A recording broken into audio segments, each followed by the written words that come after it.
યાદ છે આપણે જ્યારે ધ બેંગલ ફાઇલ્સનો ટ્રેલરનો રિવ્યૂ કર્યો હતો ત્યારે એક વાત કહી હતી કે આ ખરેખર પ્રોપોગેન્ડા મૂવી છે.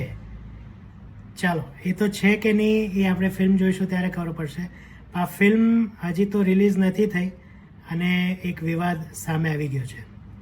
શાશ્વતા ચેટર્જી, નમસ્કાર, આમી બોબ બિશ્વાસ, એક મિનિટ કહીને જે લોકપ્રિય થયા છે એમણે પણ આ મૂવી વિશે એક મિનિટ કહીને થોડો સમય માગ્યો છે.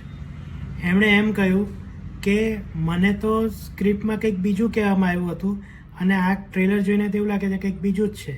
મને અંધારામાં રાખવામાં આવ્યો છે એટલે હું આ ફિલ્મથી અળગો થાઉં છું.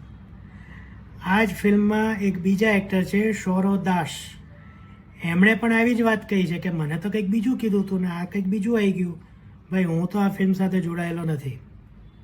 સવાલ એ છે કે કંઈક બીજું કહીને બીજું કરાવ્યું હોય તો આપણને બધાને ખ્યાલ છે કે આ ફિલ્મના જે ડિરેક્ટર છે વિવેક અગ્નિહોત્રી, એમણે કાશ્મીર ફાઇલ્સ પછી તરત જ આ ફિલ્મની ઘોષણા કરી હતી ને ફિલ્મમાં શું હશે એ પણ કહી દીધું હતું.